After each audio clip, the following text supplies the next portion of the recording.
जो water harvesting है वो हमारे इंडिया का बहुत पुराना कल्चर है। हमारे यहाँ पे बहुत पहले से ही वाटर हार्वेस्टिंग पे बहुत ज़ोर दिया जाता था। अब इसके क्या फ़ायदे होते हैं? वाटर हार्वेस्टिंग करने से क्या होता है कि जो हमारी सॉइल होती है उस वो पानी को पूरी तरीके से सोख लेती है, और पानी पूरा मिट्टी में चले जाने की वजह से बाहर की साइड वो इकट्ठा नहीं होता है, कलेक्ट होकर नहीं रहता है, जिससे मच्छर वगैरह नहीं हो पाते, और वो नीचे ज़मीन को नीचे की साइड में नमी प्रदान करने का काम करती है। यानी वो हमेशा मॉइस्ट रहती है सॉइल।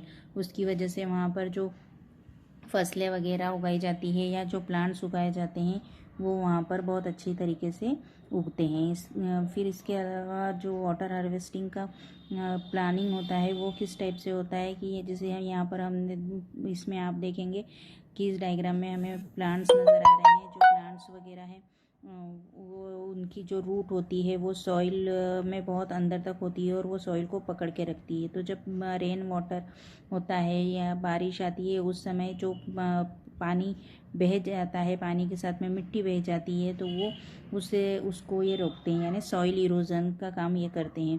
और उसके बाद में ये पानी आकर यहाँ पर हमारा जो अंडरग्राउंड वाटर होता है वहाँ पर जाकर वो कलेक्ट हो जाता है। आजकल बहुत जो बड़ी बड़ी बिल्डिंग्स वगैरह होती है वहाँ पर ये प्रोसेस जब बिल्डिंग्स बनाई जाती है तभी से ये शुरू कर दिया जाता है, ताकि हमारा जो अंडरग्राउंड वाटर का लेवल है वो सुधर सके। क्योंकि जैसे गर्मियों में हमें पता है कि बहुत सारी ऐसे एरियाज़ होते हैं जहाँ पर कि पानी ख़त्म हो जाता है और उन्हें बहुत प्रॉब्लम फेस करनी पड़ती है। बट यदि हम वाटर हार्वेस्टिंग सिस्टम हमारी बिल्डिंग में लगवा लेते हैं या हमारी कॉलोनी में लगा होता है तो हमें इसकी प्रॉब्लम फेस नहीं करना पड़ती है। इसके बाद में हमारा आता है coal and petroleum. Coal and petroleum ऐसी चीज़ें हैं जिन्हें बनने में हज़ारों साल लग जाते हैं, तो इनका हमें कम से कम यूज़ करना है। कम से कम यूज़ करने के लिए हमें क्या करना है, जैसे हम इसके ऑप्शन में हमें कुछ एनर्जी के सोर्सेस ढूंढना है। जैसे कोल है तो उसकी जगह पे हम सोलर पैनल लगा सकते हैं, सोलर एनर्जी का यूज़ कर सकते हैं, जिसकी वजह से हमें इसका कम से कम हम यूज़ करें। पेट्रोलियम है तो हम जैसे पर्सनल व्हीकल की जगह पर जो पब्लिक बसेस वगैरह होती है, टेम्पोज होते हैं, हम उसके थ्रू आना जाना कर सकते हैं, जिसकी वजह से कि इसका कम से कम यूज़ हो। तो इस तरह से हम अपने इन्वायरमेंट को बचा सकते हैं। अब इसके अलावा हम टोटल हमारे नेचर को देखें तो जो नेचर होता है वो उससे हमें बहुत सारी चीज़ें अपने आप मिल रही है, और उसके बचाने के लिए बहुत सारे हमारे यहाँ पर लॉज भी बने हुए हैं। अब उन्हें हम यदि प्रॉपर वे में फॉलो करें तो हम हमारे इन्वायरमेंट को बहुत अच्छे से सेव कर सकते हैं। तो हमारी इस चैप्टर में हमने क्या पढ़ा कि हमारे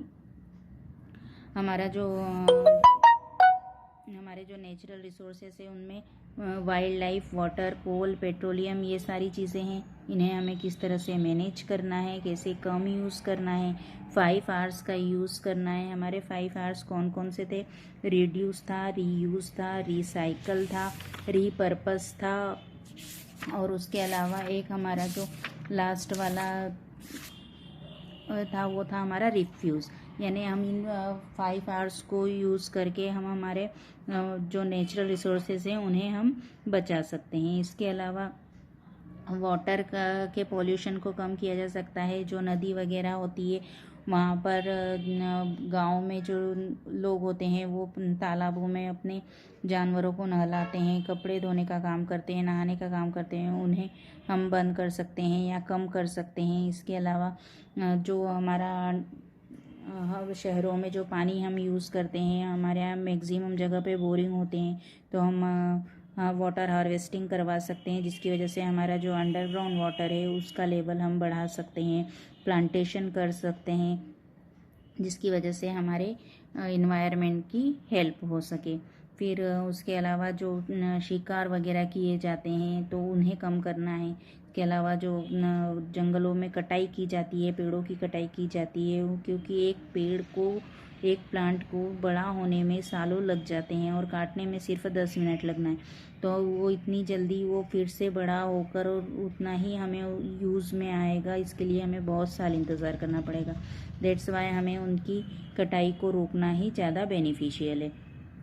जो हमारे फॉसिल फ्यूल्स है जैसे कोल, पेट्रोलियम, इनका लिमिटेड यूज़ करना है, बहुत ज़्यादा ज़रूरी हो तो ही यूज़ करना है। इसके अलावा जैसे गाड़ियों का यूज़ हम कम से कम कर सकते हैं, पब्लिक ट्रांसपोर्ट का यूज़ करें। इसके अलावा यदि आसपास ही हमें कहीं आना जाना है तो हम हमारी साइकिल का यूज़ करें या पैदल जाएं, तो उससे हमारी हेल्थ भी मेंटेन रहती है और हमारा पेट्रोल डीजल की भी बचत होती है। और इसके अलावा कोल वगैरह का यूज़ हम कम से कम करें, सोलर एनर्जी का यूज़ हम बढ़ा दें। सोलर एनर्जी में हमारे जो सोलर कुकर हैं और सोलर हीटर हैं, तो इनका यूज़ यदि हम बढ़ा दें तो हमारे कोल वगैरह का यूज़ हम कम कर सकते हैं। तो यहाँ पर हमारा ये चैप्टर फिनिश होता है। आप इस वीडियो को अच्छे से ध्यान से देखें और चैप्टर को समझें। Thank you.